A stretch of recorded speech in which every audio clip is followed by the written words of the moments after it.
Oke, selamat pagi Ibu-Ibu. Senang sekali kita bisa bertemu kembali ya. Dan kami bersyukur kalau kami semua dalam keadaan baik. Hari ini saya akan sharing tentang pengalaman saya mengenai rest in adversity. Beristirahat di dalam kegalauan sekitar kita ya.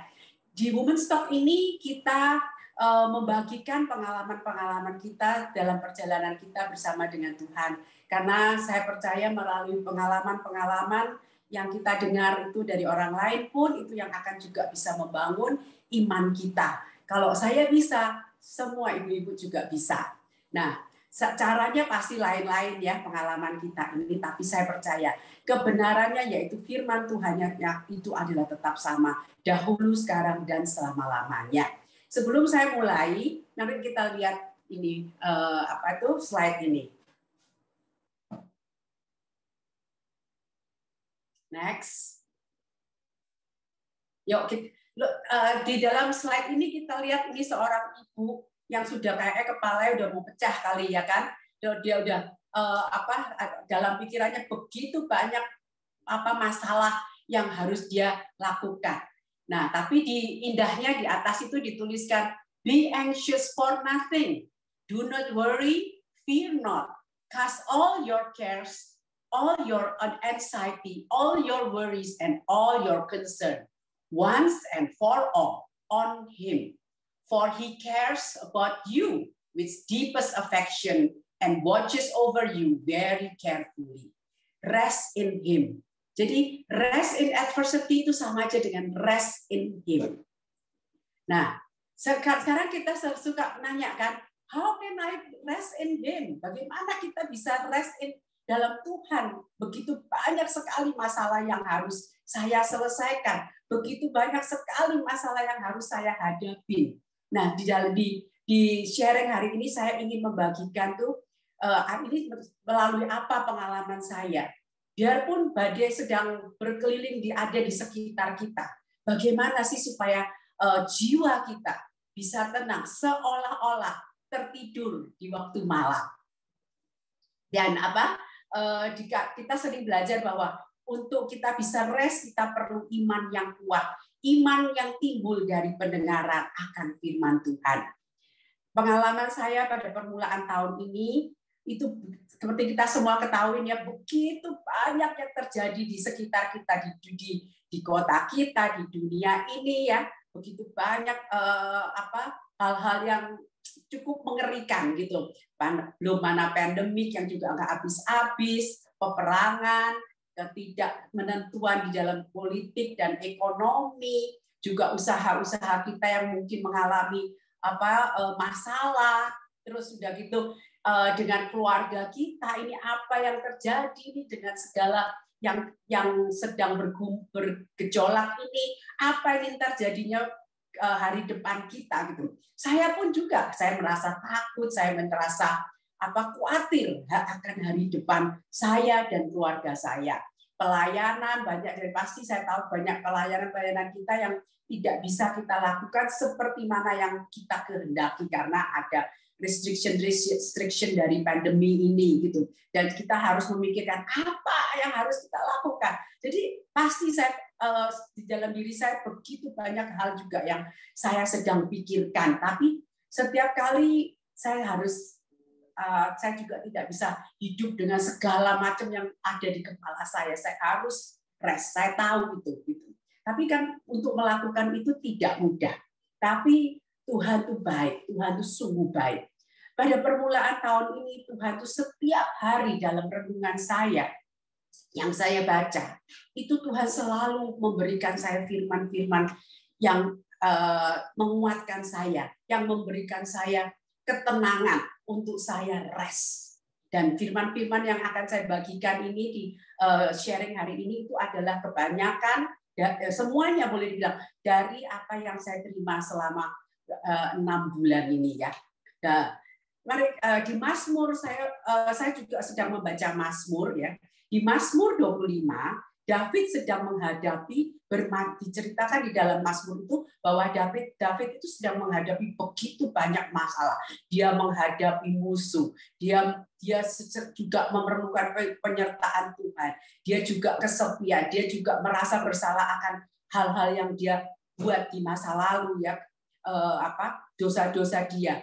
Nah, tapi kita lihat di dalam Mazmur 25 itu, dalam setiap masalah Daud itu tidak menggunakan cara-cara yang berbeda-beda untuk solusinya. Kita perhatikan Daud hanya memakai satu solusi, yaitu dia hanya berbalik kepada Tuhan. Seperti di ayat 1-nya itu dikatakan gini ya, dan nggak ada di slide. Kepadamu ya Tuhan, ku angkat jiwaku. Selalu dia kalau dalam masalah, dalam kesusahan, dia selalu datang. Tuhan, kepadamu ya Tuhan, ku angkat jiwaku. Daud tidak berdoa meminta keadaan yang lebih baik, tapi dia menyerahkan dirinya pada Tuhan. Daud mendapatkan ketentraman yang dari dalam. Damai bukan dari yang kita dapatkan, damai itu bukan damai yang ada di sekitar kita. Damai yang ada di sekitar kita itu tidak cukup memberikan kita kedamaian. Tapi damai yang dari dalam itu yang akan memberikan kita keamanan. Itu damai yang sejati. Pada waktu kita memandang kepada Tuhan. Tuhan tidak pernah meninggalkan kita sampai selesai tugas kita di dunia ini. Dia adalah tempat perlindungan kita. Pada permulaan tahun ini, setiap pagi, mulai dari permulaan tahun ini ya, setiap pagi itu firman Tuhan itu selalu memberikan saya kekuatan. Intinya itu jangan takut, karena saya juga berteriak pada Tuhan, Tuhan bagaimana ini kayak begini, Tuhan bagaimana kayak gini, karena saya juga tidak mau punya solusinya, saya cuma bisa berteriak. Tuhan itu setiap pagi hanya memberikan firman-firman yang mengatakan jangan takut, jangan takut. Ini salah satunya adalah di Yesaya 41 9b sampai 10. Itu slide. Nah, di sini dikatakan, aku telah memilih engkau dan tidak menolak engkau. Janganlah takut sebab aku menyertai engkau. Janganlah bimbang sebab aku ini Allahmu. Aku akan meneguhkan, bahkan akan menolong engkau. Aku akan memegang engkau dengan tangan kananku dan yang membawa kemenangan. Dan firman ini yang saya terus pegang pada waktu saya, kan itu rasa galau, rasa khawatir itu enggak dengan sendirinya langsung hilang gitu ya. Jadi saya harus peperangan harus ada di dalam saya. Setiap kali saya merasa khawatir, saya hanya ingat pada firman ini. Setiap kali saya khawatir, saya ingat pada firman ini. Dan Tuhan juga memberikan saya firman-Nya di dalam Sefanya 3 ayat 17.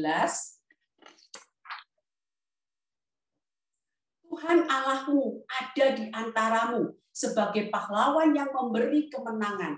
Ia bergirang karena engkau dengan sukacita. Ia membaharui engkau dalam kasih-Nya. Ia bersorak-sorak karena engkau dengan sorak-sorai. Yang ini dalam bahasa Indonesianya, tapi yang saya suka dalam bahasa Inggrisnya lebih jelas ya. Tuhan, for the Lord your God is living among you. He is a mighty Savior. He will take delight in you with gladness, with His love.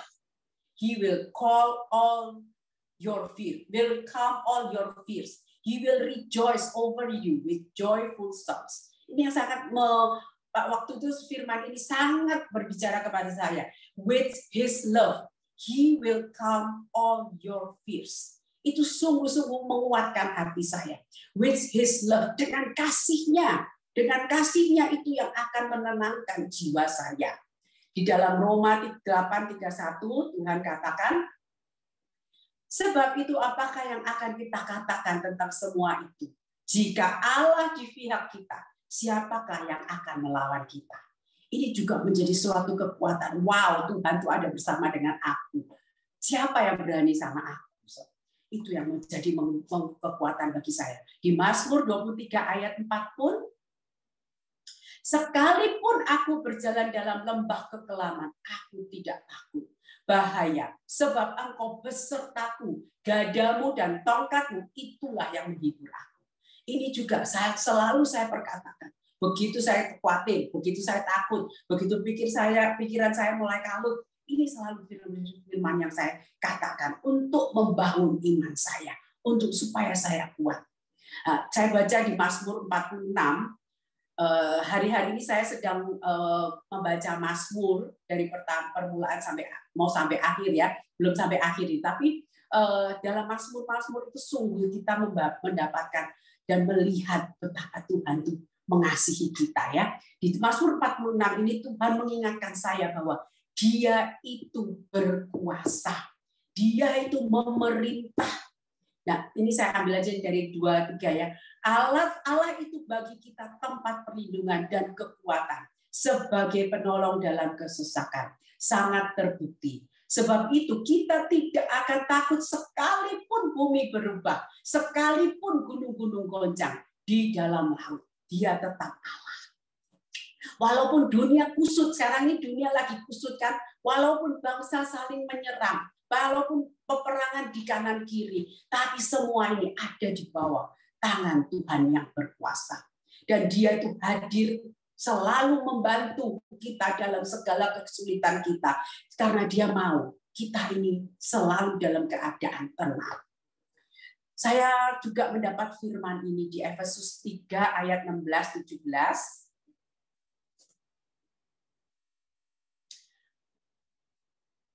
Nah, Efesus 3 16 17 16 dulu, Fik. 16 17. Oke, saya bacakan ya. Di 16 17 dikatakan, aku berdoa supaya Ia menurut kekayaan dan kemuliaannya menguatkan dan meneguhkan kamu oleh rohnya di dalam batinmu. Sehingga oleh imanmu Kristus diam di dalam hatimu dan kamu berakar serta berdasar di dalam kasih. Di TPT dikatakan bahwa itu adalah kasihnya itu adalah tempat peristirahatan dan menjadi sumber kita. Dan juga sebagai akar hidup kita. Kasih Tuhan itu adalah tempat peristirahatan, itu adalah sumber kekuatan kita, dan itu adalah akar hidup kita. Ya, Tuhan mau kita membangun fondasi hidup kita ini dengan fondasi yang kuat. Fondasi yang kuat itu adalah berakar di dalam kasih-Nya sehingga kita tidak goyang di dalam segala masalah situasi, dan kita tidak gampang tertipu oleh si iblis, kita tidak gampang diperdayakan, kita tidak gampang dipermainkan, kita tidak gampang dikontrol oleh si iblis. Karena di dalam kasih kita tidak ada ketakutan, tidak ada tuduhan, dan tidak ada intimidasi. Itu yang Tuhan mau, supaya kita hidup berakar, mempunyai fondasi sebagai kasih Tuhan sebagai fondasi hidup kita. Sebelum akhir tahun 2021, Tuhan itu memberikan pada saya suatu penglihatan bahwa saya itu sedang berendam di tengah-tengah lautan. Gitu. Saya tidak berenang karena saya lihat saya sedang ada diem aja gitu. Tapi saya melihat lautan itu begitu luas. Kalau kita pernah ada di tengah-tengah lautan ya, kita tidak bisa melihat ada endingnya, tidak ada batasnya. Nah itu Tuhan, saya tanya Tuhan apa ini maksudnya gitu. Tuhan kasih lihat betapa besar kasih-Nya. Kasih-Nya itu seperti ocean ini, dia bilang. Tidak ada batasnya, tidak ada ujungnya gitu. Kan kita sering dengar betapa dalam, tinggi, lebarnya kasih Tuhan. Nah itulah kasih Tuhan itu seperti ocean, seperti lautan, tidak ada endingnya. Dan saya sedang berendam di tengah-tengah situ. Saya nggak ngapa-ngapain, saya diam aja gitu. Saya tidak berenang gitu.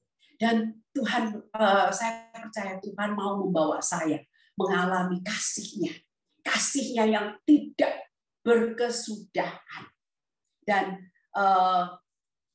melalui renungan yang Tuhan berikan setiap hari selama 6-7 bulan ini, itulah yang Tuhan sedang berikan kepada saya. Kasih-Nya. Dan sekarang saya tahu saya harus berendam. Saya bukan seperti lewat. Enggak, saya harus berendam. Dan saya renungkan kasih itu. Semakin saya mengerti betapa kasih Tuhan itu, semakin saya wow Tuhan, Engkau itu sungguh luar biasa. Nah, untuk saya bisa mengenal, untuk saya bisa berendam dalam kasih-Nya, saya harus mempunyai paradigma yang baru. Yang lama harus saya gantikan dengan yang baru. Dan itu yang Tuhan juga berikan kepada saya tentang siapa Tuhan itu dan siapa saya ini. Dan bagaimana Tuhan itu bekerja. Di Ibrani 12 ayat 28 sampai 29 dikatakan, jadi karena kita menerima kerajaan yang tidak tergoncangkan, marilah kita mengucap syukur dan beribadah kepada Allah menurut cara yang berkenan kepadanya dengan hormat dan takut, sebab Allah kita adalah api yang menghanguskan. Di sini saya mendapatkan kerajaan yang tak tergoncangkan. Kita semua pasti tahu identitas kita adalah anak-anak raja. Raja itu memerintah di kerajaan kan, dan kita juga ada di dalam kerajaan karena Bapak kita adalah di dalam raja. Dia ada di dalam kerajaan. Dan kerajaan yang kita ada ini adalah kerajaan yang tak tergoncangkan. Kerajaan dunia seperti kita tahu digoncangkan dengan kanan kiri dengan segala macamnya. Tetapi kita ada di dalam kerajaan yang tak tergoncangkan. Di dalam kita ada di dalam Yesus, di dalam kerajaan yang tak tergoncangkan itu, kita tak perlu takut, kita tak perlu goncang. Nah, di 2 Petrus 1 ayat 3 dikatakan karena kuasa ilahinya telah menganugerahkan kepada kita segala sesuatu yang berguna untuk hidup yang saleh oleh pengenalan kita akan Dia yang telah memanggil kita oleh kuasa-Nya yang mulia dan ajaib. Di 1 Yohanes 4 di ayat 10 dikatakan, inilah kasih itu, bukan kita yang telah mengasihi Allah, tetapi Allah yang telah mengasihi kita dan yang telah mengutus anaknya sebagai pendamai bagi dosa-dosa kita. Dari 2 ayat ini saya melihat ya, betapa Tuhan itu mengasihi kita. Karena kasih-Nya itu, Dia memberikan anaknya satu-satunya. Dia rela mengorbankan anaknya supaya kita mendapatkan segala-galanya. Kita mendapatkan penebusan dosa, kita mendapatkan segala yang kita perlukan, kita mendapatkan kehidupan yang kekal. Kalau kita bayangkan semua yang Tuhan berikan ya, itu wow Tuhan, apalagi yang kita mau gitu ya. Tuh di dalam Dia itu kita komplit, kita tuh sempurna. Di dalam Dia itu kita punya segala-galanya. Apalagi yang perlu kita khawatirkan? Ya nggak, kalau dipikirkan semudah semuanya, kenapa kita mesti khawatir lagi? Itu yang kita harus tanamkan di dalam roh kita, di dalam jiwa kita. Kita itu sudah punya segala-galanya. Kalau kita punya kasih Kristus, kita punya segala-galanya. Kalau di dalam 1 Yohanes 4:7-21 itu indah sekali. Saya suka sekali tentang itu, menceritakan tentang Allah, bahwa Allah itu kasih. Saya tidak membahas ya, ibu-ibu baca sendiri, tapi itu luar biasa. Saya sungguh dikuatkan dengan ayat itu, ayat di dalam 1 Yohanes 4:7-21 ya. Di dalam 1 Korintus 13 ayat 13 dikatakan, demikianlah tinggal ketiga hal ini, yaitu iman, pengharapan, dan kasih. Dan yang paling besar di antaranya ialah kasih. Di ayat 1 Korintus 14:1-1a dikatakan,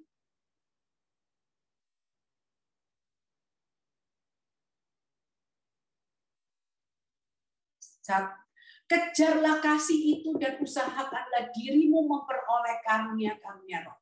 Tapi sini yang saya mau highlight itu adalah kejarlah kasih. Kita mengejar itu apakah kita pasif atau kita berusaha? Mengejar itu kita harus berusaha. Nggak bisa cuma kita diam aja terus tahu-tahu kita expect kasih itu masuk dalam kita. Kita harus bekerja, kita harus kejar. Di Mazmur 105 ayat 4 dikatakan, carilah Tuhan dan kekuatannya, carilah wajahnya selalu. Dalam kita mencari Tuhan itu apa sih? Apa yang kita mau? Apakah kita hanya mencari tangannya, mencari berkatnya? Tidak, Ibu. Harus mencari Tuhan itu mencari wajahnya, mengenal kasihnya. Wajahnya itu wajah yang begitu indah, penuh kasih, mencari hatinya. Kalau kita sudah mendapatkan kasihnya, kita mendapatkan semuanya. Apa yang kita bisa dapatkan itu lebih berharga dari semua yang kita lihat dengan blessing-blessing yang kita bisa lihat, ya. Nah, saya belajar juga di Mazmur 63 itu dikatakan Tuhan itu menciptakan kita. Kita diciptakan untuk Tuhan. Inti kekristenan itu adalah hidup yang menyatu dengan Tuhan. Dan di Mazmur 63 itu dikatakan Tuhan tuh mau kita mengenalnya secara pribadi, menikmati Dia, menikmati kasihnya. Tuhan mau kita menghormati Dia. Dia mau kita selalu mendapat kekuatan dari Dia. Kita percaya dan kita selalu mencintai Dia. Inilah keinginan Tuhan untuk kita lakukan. Nah, di Amsal 63, di Mazmur 63 ini juga dijelaskan bahwa seperti Daud itu hanya mau satu hanya yang dia mau, yaitu Tuhan, di God Himself. Dia itu hanya mau Tuhan. Di ayat 4 itu dikatakan gini, sebab kasih setiamu lebih dari hidup. Bibirku akan memegahkan engkau. Kasih Tuhan itu yang memberikan kekuatan. Kasih Tuhan itu yang memberikan kepuasan kepada Daud. So, Daud itu hanya mau kasih. Dia kasih Tuhan. Daud hanya mau God Himself. Dengan menjadikan kasih Kristus tertanam di hati kita sebagai dasar pengenalan kita kepada Tuhan, kita membangun iman kita semakin kuat. Dan kita dengan iman kita yang kuat, kita lebih mudah untuk berserah. Karena saya juga tahu untuk berserah itu tidak gampang. Kita harus percaya kepada orang yang kita serahi. Kita harus mengenal dengan benar orang yang kita serahkan hidup kita, ya kan? Nah, dengan kita menanamkan kasih itu adalah untuk membangun pengenalan kita akan Tuhan. Saya sendiri membayangkan seandainya hidup saya ini saya tidak punya Tuhan, tidak bersama dengan Tuhan, apa yang akan terjadi pada saya? Saya tahu sudah pasti saya tidak seperti saya hari ini. Saya nggak tahu bagaimana, tapi saya pasti tahu saya tidak akan seperti hari ini. Saya mampu ada sebagaimana saya hari ini, karena saya tahu saya hanya bersama dengan Tuhan. Saya juga setiap hari saya mengingatkan diri saya itu betapa beruntungnya saya ini, bahwa Yesus ada di dalam saya, Roh Allah ada di dalam saya. Saya selalu mengingatkan dengan firman ini. Galatia 2 ayat 20.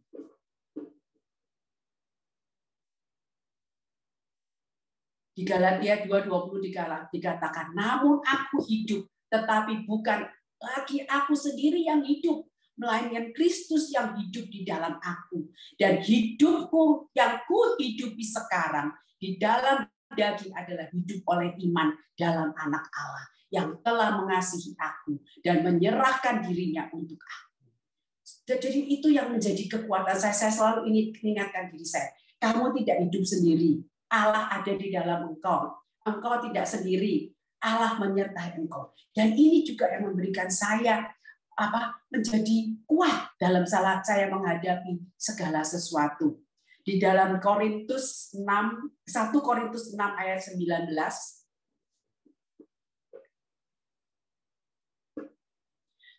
Atau tidak tahukah kamu bahwa tubuhmu adalah bait Roh Kudus yang diam di dalam kamu, Roh Kudus yang kamu peroleh dari Allah, dan bahwa kamu bukan milik kamu sendiri. Hidup kita ini bukan milik kita. Hidup kita ini adalah milik Yesus. Kalau hidup kita milik Yesus, siapakah yang berhak untuk mengatur hidup kita? adalah Yesus. Makanya dia mau kita itu selalu bersatu bersama dengan dia. Karena dia itu bertanggung jawab atas hidup kita. Mengetahui bahwa saya ini milik Yesus memberikan suatu ketenangan di dalam jiwa saya dan memberikan suatu kepuasan. Saya nggak perlu takut. Saya tahu dan saya juga menyadari bahwa hidup saya ini berputar di sekitar Tuhan. Di sekitar kayu salib, everything revolve around Him. Everything revolve around the cross. Karena Tuhan dengan kekristenan, inti kekristenan itu adalah kayu salib itu. Karena kayu salib itu tanda kasih.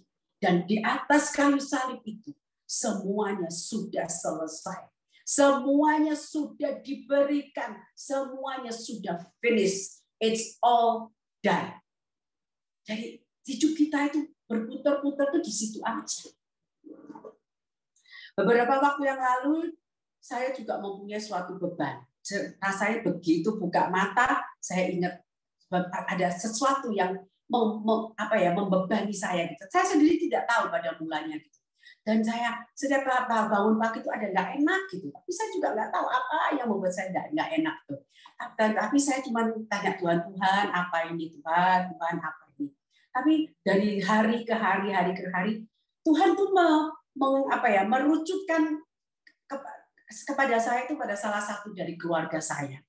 Dan oh iya ya, saya diberikan kesadaran bahwa oh iya dia itu sedang menghadapi tantangan di dalam pekerjaannya dan itu cukup menjadi beban buat dia gitu. Jadi pada suatu dan waktu saya diingatkan itu Tuhan berikan kepada saya firman-firman gitu ya.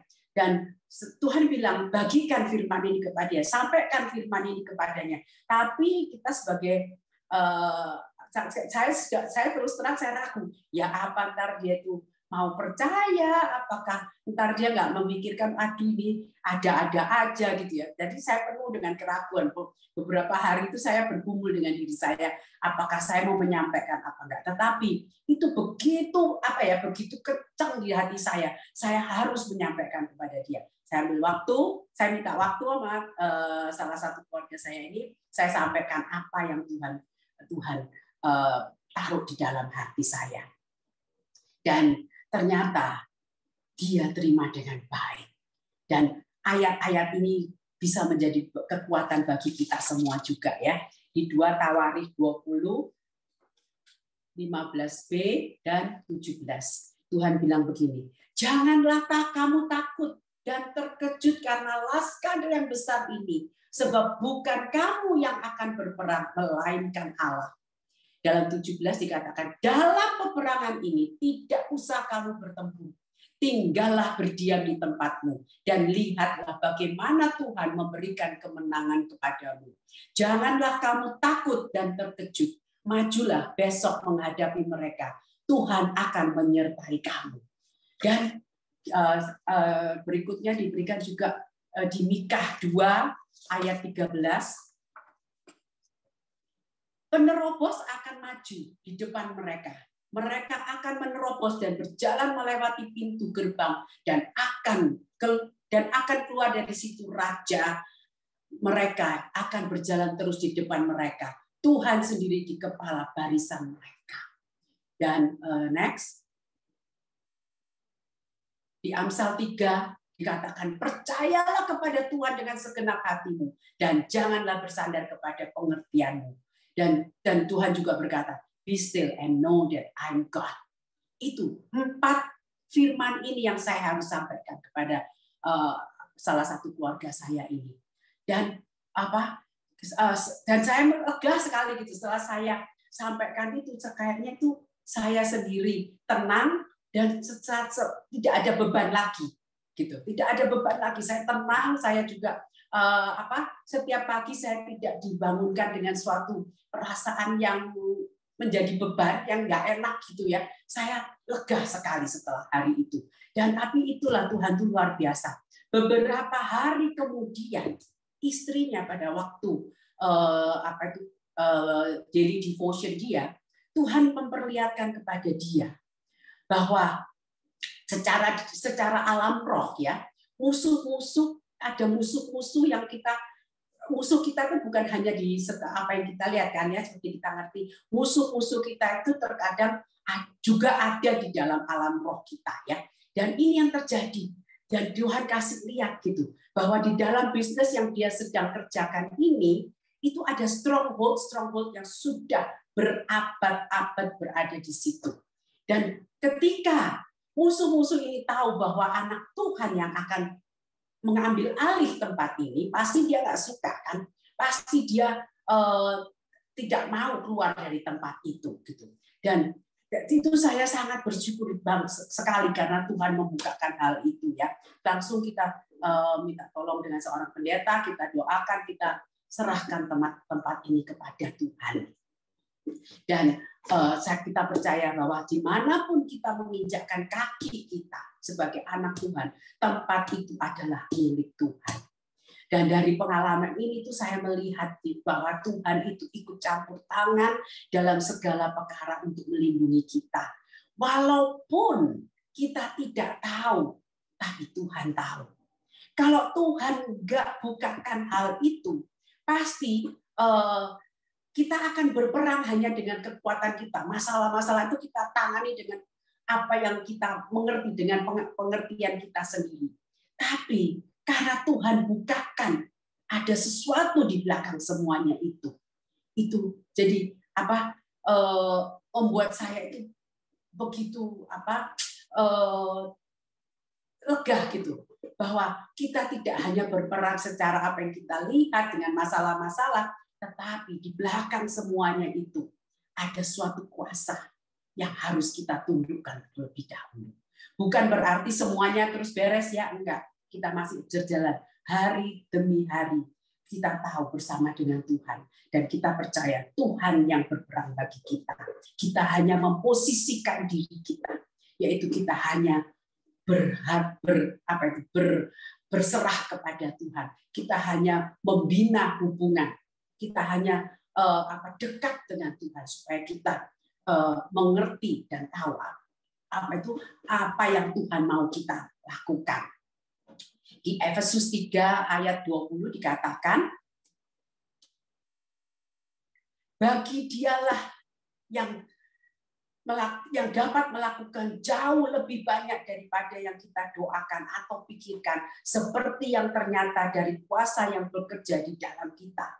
Bahkan sebelum kita minta pun, Tuhan sudah tahu. Dan di dalam pengalaman saya pun 3,5 tahun yang lalu, waktu saya menghadapi cucu saya dalam keadaan sekarat karena terkena virus dan penanganan yang salah itu. Pada waktu kami sekeluarga dalam keadaan putus asa, firman yang pertama yang saya dapatkan dari Tuhan itu adalah di dalam Keluaran 23 ayat 20. Itu next. Keluaran 23 ayat 20 mengatakan, sesungguhnya aku mengutus seorang malaikat berjalan di depanmu untuk melindungi engkau di jalan dan untuk membawa engkau ke tempat yang telah kusediakan. Waktu saya membaca firman ini menjadi kekuatan saya dan saya tahu saya tidak sendiri. Bahkan di 25 tahun, Tuhan ingatkan saya lagi, 25 tahun yang lalu waktu saya juga menghadapi masalah di dalam pernikahan saya. Waktu saya lari kepada Tuhan, pertama apa yang saya dengar dari Tuhan, aku mengasihi engkau.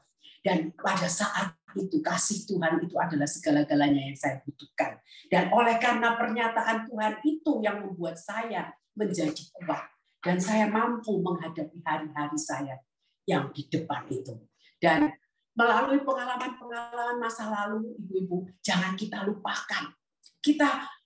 Itu yang membuat itu pengalaman-pengalaman masa lalu ini membuat kita melihat betapa baiknya Tuhan itu dan tidak pernah meninggalkan kita.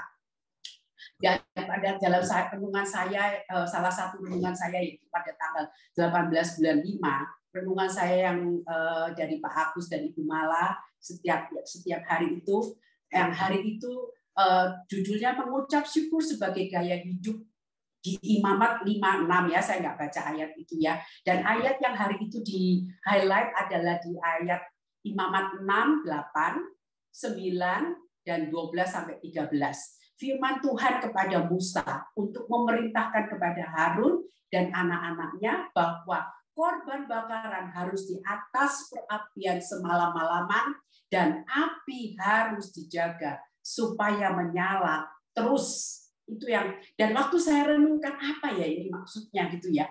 Tuhan memberikan saya impresi.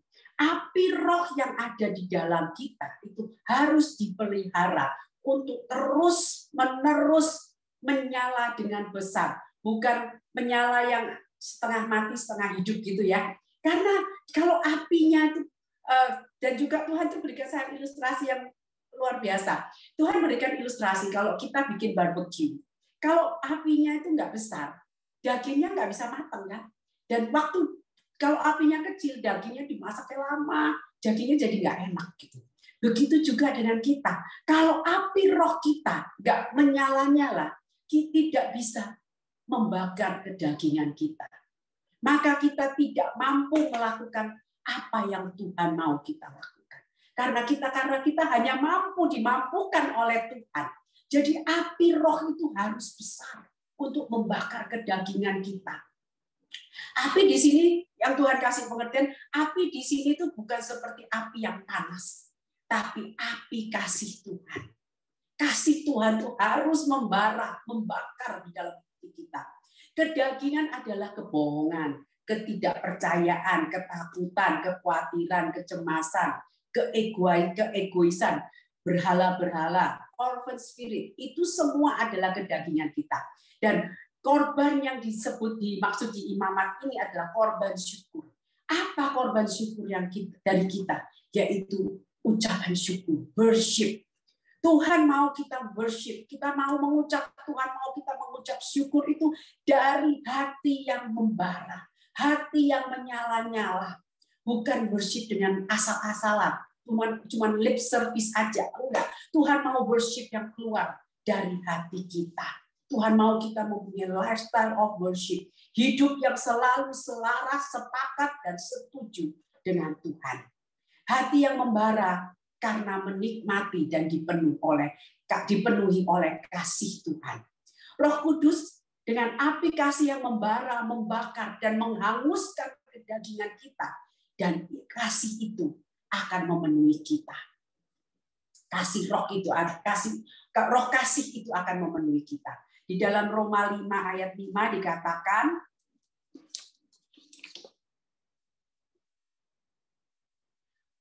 dan pengharapan tidak mengecewakan karena kasih Allah telah dicurahkan di dalam hati kita oleh Roh Kudus yang telah dikaruniakan kepada kita. Oleh Roh Kudus yang telah dikaruniakan kepada kita. Nah, itu pengharapan kita itu tidak akan sia-sia kalau kita mempunyai kasih itu. Hari-hari ini Tuhan juga bawa saya untuk berendam dalam kasih-Nya.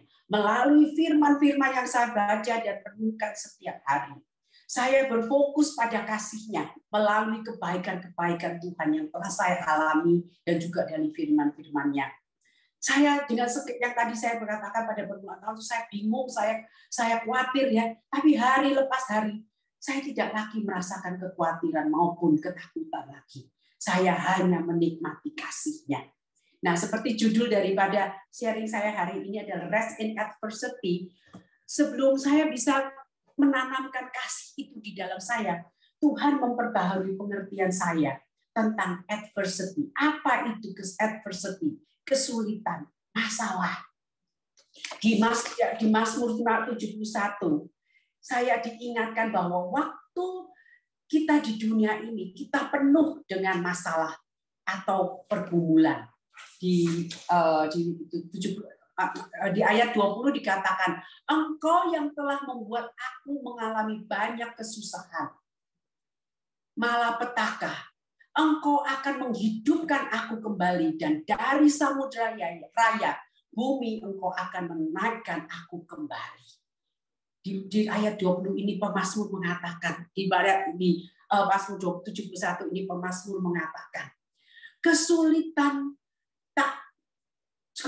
yang tidak dimaksud untuk membuat kita mati rasa dan yang menyebabkan kita jauh dari Tuhan. Semua kesulitan yang kita alami ini bukan itu maksudnya, ya, untuk kita menjauh dari Tuhan. Tidak. Kesulitan-kesulitan yang dimaksud di sini itu adalah untuk membawa kita semakin mendekat kepada Tuhan. Untuk kita semakin berharap kepada Tuhan. Untuk kita semakin mengasihi Tuhan. Karena untuk kita semakin dekat dengan Tuhan. Kita dibawa untuk mengingat di dalam segala perkara yang kita hadapi bahwa hanya Tuhan yang kita miliki dan bahwa Dia itu cukup bagi kita. Sebagai anak Tuhan yang sudah dipersatukan dengan Kristus oleh iman, apapun kesulitan yang pernah melanda hidup kita bukan karena murka Allah. Semua itu sudah dicurahkan pada Kristus. Semua kemarahan Tuhan itu sudah dimaksali di atas kayu salib. Apapun masalah yang Tuhan izinkan, itu semua karena cinta. Segala sesuatu dalam hidup kita, baik ataupun tidak baik, sehat ataupun dalam keadaan sehat ataupun sakit, semua adalah dari tangan seorang Bapa yang mengasihi kita. Tidak mungkin Dia mengasihi kita, tapi di sisi lain Dia mau membinasakan kita. Itu tidak mungkin. Seperti juga seorang orang tua kan, nggak mungkin kita mau mendidik anak kita itu untuk apa sih? Karena kita mengasihi dia, bukan untuk membinasakan dia. Begitu juga Bapak kita. Di Yesaya 54 ayat 10 dikatakan, sebab biarpun gunung-gunung beranjak dan bukit-bukit bergoyang, tetapi kasih setiaku tidak akan beranjak daripadamu dan perjanjian damaiku tidak akan bergoyang. Firman Tuhan yang mengasihi engkau. Masalah adalah proses. Kita semua jadi apapun goncangan itu, Tuhan tidak pernah berubah. Janjinya itu tetap ya dan amin. Di 2 Korintus 3:18 dikatakan, kita semua dapat mendekat kepadanya dengan selubung yang telah diangkat dari wajah kita. Dan dengan tanpa selubung kita semua menjadi seperti cermin yang mencerminkan kemuliaan Tuhan Yesus dengan jelas. Kita sedang ditransfigurasi menjadi serupa dengan Dia saat kita beralih dari satu tingkat kemuliaan yang lebih terang ke tingkat kemuliaan berikutnya. Dan transfigurasi yang mulia ini berasal dari Tuhan yang adalah Roh. Masalah adalah proses yang membawa atau menjadikan kita semakin hari semakin seperti Tuhan. Saya juga memberikan suatu example ya dari waktu saya mengalami masalah dalam pernikahan saya. Apa hasilnya? Hasilnya rumah tangga saya direnovasi, rumah tangga saya semakin indah. Dan waktu saya mengalami cucu saya yang sakit keras itu, yang kita waktu itu sudah dalam desperasi, tapi melalui semuanya itu Tuhan mempersatukan keluarga kita lebih erat. Jadi dalam segala masalah itu Tuhan selalu mempunyai rancangan yang indah. Beberapa tahun yang lalu saya juga mengalami bahwa tidak semua doa kita itu dijawab ya. Beberapa tahun yang lalu itu saya dan suami saya itu kita mendoakan supaya kita bisa menjual rumah kita mau pindah apartemen aja lebih sampel gitu. Tapi nggak ada yang beli gitu, nggak ada jawaban juga gitu. Dan tapi ternyata pada waktu 2020 ada pandemik itu, rumah saya menjadi berguna gitu. Karena anak-anak saya semua bersama anak cucu, mantu semua itu tinggal di dalam rumah saya. Ada 18 orang yang tinggal di rumah saya. Dan waktu itu terjadi, saya dan suami saya baru mengerti. Terima kasih Tuhan, Engkau tidak membiarkan saya menjual rumah saya. Kalau saya waktu itu saya jual, kita tidak mempunyai tempat buat anak-anak cucu kita. Jadi di situ tutup, walaupun kadangkala doa kita tidak terjawab, tapi Tuhan tetap berkuasa. Yuk kita lihat slide ini. Ini menurut saya slide ini bagus sekali ya. Yuk.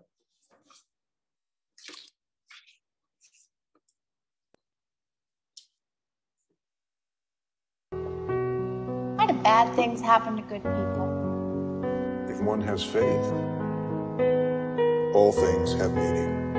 But why would a loving God allow these tragedies to happen? Does the Lord, as Mr. Frank suggests, want us to suffer?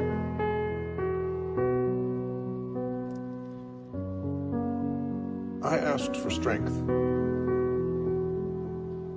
and God gave me difficulties to make me strong. I asked for wisdom, and God gave me problems to solve. I asked for courage, and God gave me dangers to overcome. I asked for love, and God gave me troubled people to help. My prayers were answered.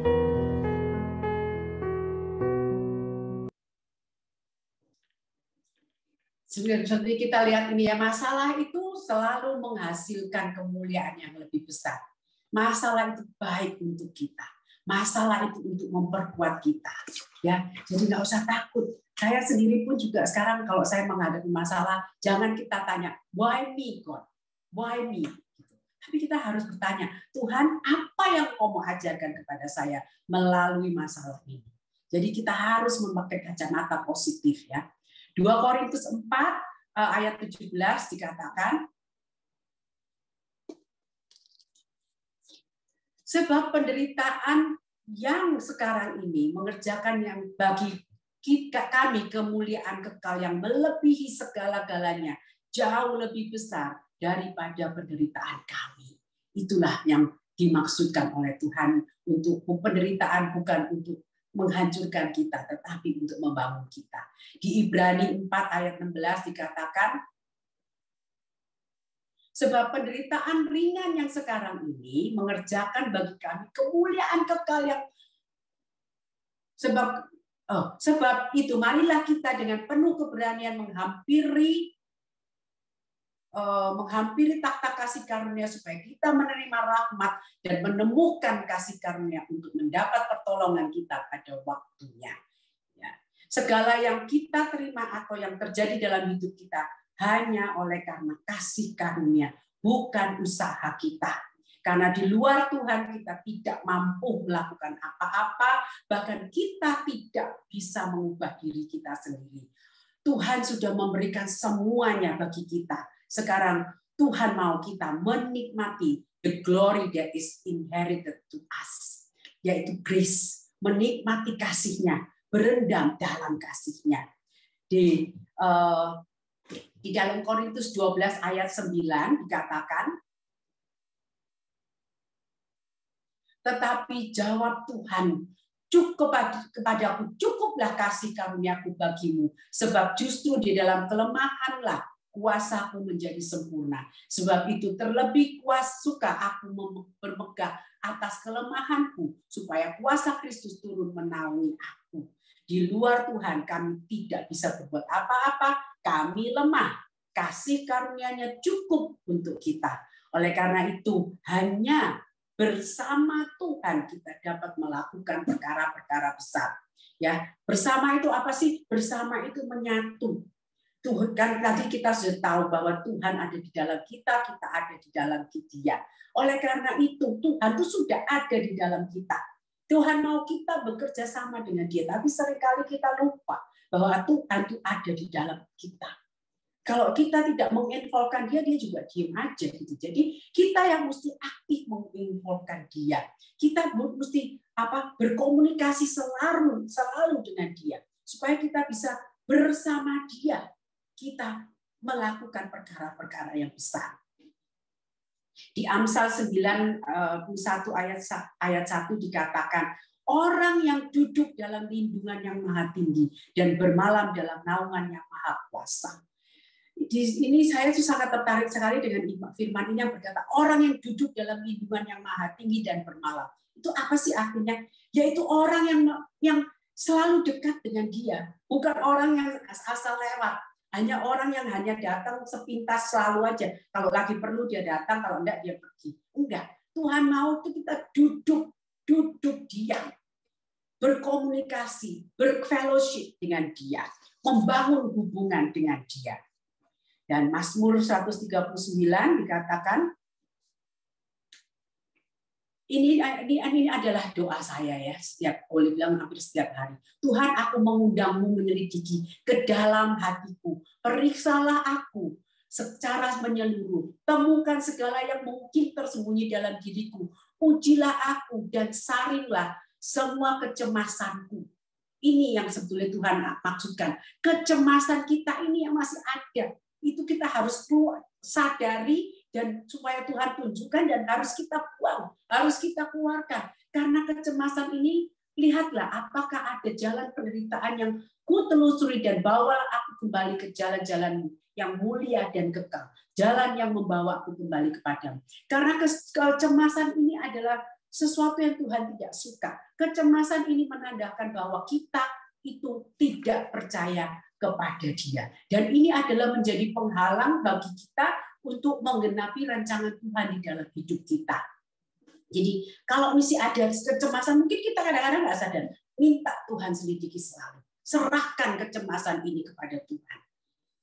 Di 1 Yohanes 4:18a dikatakan, di dalam kasih tidak ada ketakutan. Kasih yang sempurna melenyapkan ketakutan. Kalau ruang hati dan pikiran kita dipenuhi dengan cinta kasih Tuhan, maka ketakutan, kekhawatiran akan hilang dan tidak berkuasa dalam hidup kita. Dan itu yang harus kita alami. Setiap kita anak-anak Tuhan harus mengalami itu. Karena saya mengerti bahwa kasih-Nya itu begitu besar dan tidak ada yang dapat memisahkan kasih-Nya dari kita. Saya bisa berserah sepenuhnya dalam segala keadaan. Dan saya hanya mau menikmati kasih itu. Saya hanya berfokus kepada Tuhan. Berfokus kepada kasih-Nya. Dan pada waktu saya mengerti dan mendalami akan kasih-Nya itu, perlahan-lahan itu, semua kekhawatiran itu hilang. Saya tidak ragu lagi. Saya tahu apapun keadaan yang saya sedang gumuli saat ini, Tuhan ada bersama dengan kita. Nah, untuk kita rest in adversity, untuk kita tenang, apa sih yang harus kita lakukan? Pertama-tama kita harus memposisikan diri kita dulu. Tahu nggak kamu itu siapa sih di dalam Tuhan? Percaya nggak kamu siapa Tuhan itu? Kita harus bisa menyerahkan hak-hak kita kepada Roh Kudus. Supaya Roh Kudus bisa mengarahkan pikiran kita, hati kita, supaya pikiran kita itu selaras, sesuai dan sepakat dengan Tuhan, supaya kita bisa mampu untuk taat, obey. Kita harus mempunyai cara pandang pengenalan akan Tuhan yang benar. Maka dan percaya bahwa janji-janji Tuhan itu amat baik dan pasti digenapi. Percaya akan atas kemenangan di kayu salib yang Tuhan sudah lakukan. Nggak usah ragu lagi. Pasti kita semua tahu yaitu apa kemenangan itu Tuhan sudah raih. Jangan ragu. Kita harus selalu dalam komunikasi dengan Tuhan. Kita harus selalu mengucap syukur dan renungkan selalu, dalami kasih Tuhan itu. Tinggi dalamnya dan nikmati kasih itu. Maka Filipi 4 ayat 7 itu pasti terjadi di dalam hidup kita. Next. Damai sejahtera Allah yang melampaui segala akal akan memelihara hati dan pikiranmu dalam Kristus Yesus. Dunia boleh bergoncang, tapi jiwa kita tenang karena Allah mengasihi kita. Terima kasih, Tuhan Yesus memberkati.